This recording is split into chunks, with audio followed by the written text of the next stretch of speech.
Welcome to Mystic Days. My name's Dave Yeager. Mystic Days is a new fantasy RPG game co-created by Andy Thomas and myself over many years. Now, why do we need another fantasy RPG game? Isn't there enough? Well, maybe there is, maybe there isn't. One of the problems we had as we were playing games was we didn't care for how the rules worked. So, over the course of time, we changed rules and we finally got to a place where, we were playing our own rules. And we finally got to a place also where we decided, let's try and publish them and put them out there. And that's what this channel's about. This channel's about this new game. We're going to kind of go over some of the differences between ours and some of the other ones. What we've done and why we think it just made it a little better. That's up for you to decide. But hopefully, if you like it, you'll buy the game, you'll try it out. It's not actually on the market yet. We're hoping to have it on the market real soon. We're debuting it at EverCon in Wisconsin the first weekend of March. So if you're in that area, we'd love to see you there. Stop by. We're going to be doing some one-shots. We'd like to answer any questions. But anyway, what makes our game different? Well, some of the things we've done away with. We have no initiative. Mystic Days uses no initiative system. We have no armor class. We don't use armor class, we use armor reduction. We could never understand how having a higher armor class means that people just plain can't hit you. So in our game, your armor might reduce some of the damage, it might not. It depends. There's always that chance somebody found a chink in your armor. So that's a chance you'll have to make on a roll. We use a roll-off system. And that's something we'll talk about a little more also when we get into combat. Today isn't about combat, so we're not going to get there. But we use the roll-off system as kind of the basis for everything in play. Magic, combat, climbing walls. It all comes to a roll-off system. So anyway, today we're talking about initiative. And that's what we're here today to talk about. And the reason we don't have it,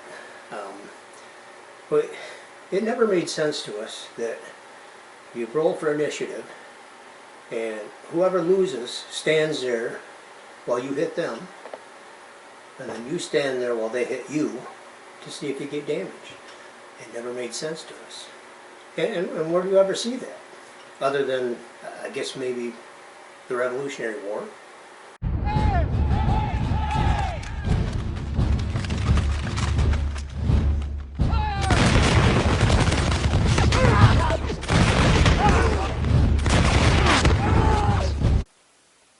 Wow, nice shooting.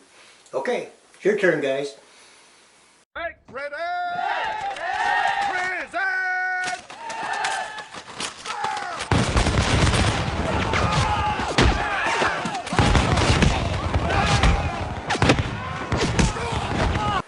Wow. Now that is what I call honor on the battlefield. I cannot imagine fighting that way. That you're going to stand there and get shot at, and then you're going to take your shot at them as they stand there. Never made a lot of sense to me, but I know it happened in history. We've got proof of that.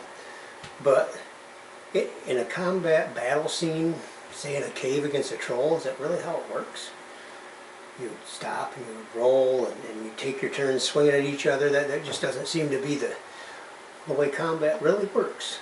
I mean, for the big war games, I don't know if you've ever been to conventions and you see the Civil War games where they've got all their armies laid out, or the Revolutionary War, or World War I, World War II, and they have these huge armies that they're controlling, they're moving things in. It makes sense in that type of game to have an initiative roll, so you have time to move all your men around, and that just makes sense. But in a battle sequence where you're fighting a cave troll, I don't think so. I mean, what do you think? Stop. Hold on. Let's roll for initiative. Okay. You climb out from under the fallen tree on the other side and you see a Cyclops. And he sees you at the same time. He turns towards you with a big club in his hand, walking your way. Roll for initiative. I got a 7. Oh, beat you 3. Okay, roll for damage. Let's see. Alright, I'll roll the hit. You've got an armor class 11, right? Okay. Oh, hit, double damage. Let's see. Oh, wow. 54 points of damage to your skull, man. You're dead. That was non-heinous! Wow, that sucked for the dwarf, didn't it? He lost initiative, and he didn't even get a chance to make a swing. Now, had he got the initiative, maybe he would have done good, maybe he wouldn't have, but at least he would have had a chance. And that's why we had a problem with the old initiative system. Normally, if somebody's swinging a club, like in the case of the Cyclops, at you, you're either going to bring your sword up or your axe or whatever you use and you're going to try and defend, or you're going to try and duck under and chop his legs or something. You don't just stand there and wait for the hit, and then if he gets a good hit, you're just done. We just didn't feel it worked like that. Oh, no. It doesn't work that way.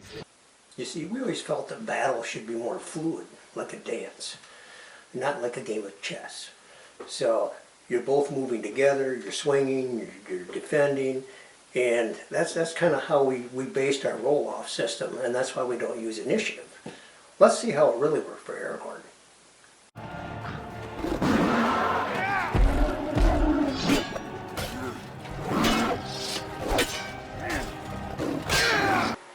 Wow. He had to figure out what he was going to do pretty quickly, didn't he? He didn't have the luxury to sit back and say, maybe I'll try this and I'll go around that way. He had to figure it out, and he had to figure it out now. And that was one of the problems we had with initiative. It's not a you go, then I go. And you've got to have something. I mean, it is a fantasy board game, but you've got to have it set in reality somewhat, or it's just chaos. 40 years of darkness, earthquakes, volcanoes. The dead rising from the grave. Human sacrifice, dogs and cats living together, mass hysteria. So if we don't use that style of initiative system, what do we use? Well, in our game we use a roll-off system. And how that works is for combat, you start with a particular dice depending on your dexterity. So that will tell you what dice you start with. And that, of course, can, through the course of battles, you know, as you have more successful attacks, that can go up. So there's ways to improve on that. And then you also get bonuses for speed and possibly weapon length. If you've got a halberd and they've got a short sword and they don't get past your guard, they can swing that short sword all they want. They're never going to hit you. So that's how it works with the roll-off. But anyway, instead of initiative, what happens is the AG will say something like, you crawl out from underneath a tree and you notice a Cyclops, and he notices you at the same time. He turns toward you with a giant club walking towards you. What do? Well, at this point, you state what you're going to do. Now there's some options. You can attack, you can defend, you can block, you can fend, you can flee, if that's what you want to do. But once you decide what you're going to do, that's the action you take. And then you and the AG will roll off, and high roll wins. And they get to do what they stated they were going to do.